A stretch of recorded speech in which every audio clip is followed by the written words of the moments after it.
Hello, and welcome to Simple Blind Luck. I am Blind Luck, and I'll be your guide dog on our little adventure. Alright, today we're going to be doing another installment of Becoming Blind Luck. And just for a quick recap, on the last episode, I had a dirty little secret. I had become coherent enough that I realized I was blind, but I did not tell anybody. And I believe it was because if I didn't tell anybody, then it wasn't real. I didn't have to confront reality of it if no one else knew. And I managed to pull this off for quite a little while, until one day when my grandmother was there and she had said something to me and moved. And when I replied to where she had been standing and not to where she currently was. So she kind of put two and two together and realized I was blind. And upon that, I kind of had to confront reality with myself. And I have to say, I sobbed like a baby. I broke down. And, going blind was something I actually feared before, which is kind of odd because I didn't have any family history of any kind of disease that causes it. It's just, if you've ever played the game Would You Rather, would you rather lose a leg or lose an arm? Would you rather be blind or go deaf? With that, going blind was something that always ranked very high on the list for me.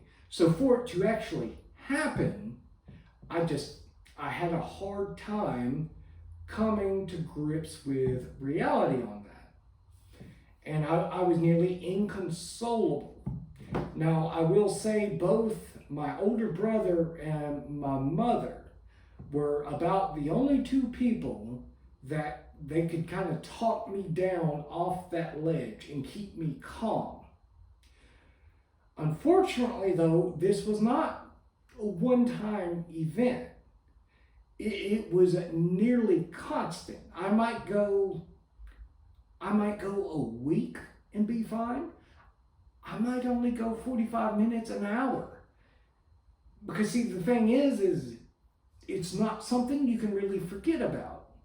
I mean, every time you blink, every time you open your eyes, it's right there in your face. You can't really forget that you're blind.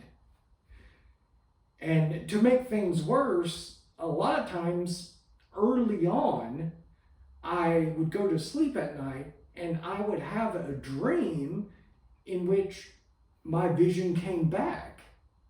So I would be all ecstatic.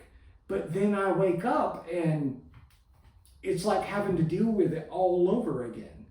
So as you could imagine, I was pretty down at this time. It's actually one of the times where my mother and Faith really played a major role in helping me to come to grips with things and to be okay with it. But I don't want to give the wrong impression that it just flipped a switch and I was perfectly fine. It was a process. And honestly, it's still ongoing. I mean, now, as I speak to you now, it's been 17 years. I still, to this day, will have occasions that it is just hard. It's still just very odd to open your eyes and there's nothing there. But during this time, the blindness was not the only issue. I also was having to do physical therapy, what little bit I could do, because mind you, at this time, I still had a halo around my waist from where my hips were broke. My arm and my leg had been messed up and had now titanium in them. So my physical therapy at this point primarily consisted of them raising the hospital bed up just a little bit. Not even raising it up to a sitting position, but just raising it up 10, 15 degrees. And man, the pain from having to sit up and putting just a little pressure on my hips, it nearly killed me. I mean, I would have tears. Well, I wouldn't have tears. I would have mainly beads of perspiration that just so happened to be running down my eyes. You know, that is basically what it was. But I was also having to do speech therapy because of the stroke. And cognitive therapy, like it scrambled my brain really bad. And it was very scary and frustrating because I knew what I wanted to say and I knew the right thing to say in my head. But when I would open my mouth, something completely different would come out. And this actually got worse to me as I improved. And I'll explain that. You see, initially, I would say something off the wall, but I wouldn't realize it. Like to me, I had said what I thought I did, so it was fine. But as I improved and started to recover, I would still say something off the wall, but as soon as I said it, it would click in my head of like, what in the world did you just say? And that, honestly, that was terrifying. Because, like I say, I had the right thing in my head. It's just when I opened my mouth to voice that, some random thing would come out. And it's so terrifying because you feel like you're a prisoner inside your own brain. You feel like everybody's going to think you're crazy, but you're not. You know what you want to say, it just won't come out when you open your mouth. Like my brother, great example, he would come by and go, hey man, I know you're tired of this hospital food. Look, you want me to go grab you something to eat? And I'd be like, oh yeah, grab me a burger. And what do you want on it? Well, in my head, I would say, oh, get a burger with ketchup, lettuce, and cheese. But in reality, I would say something to the effect of, oh yeah, give me a burger with wasabi, pancakes, and pit bull puppies.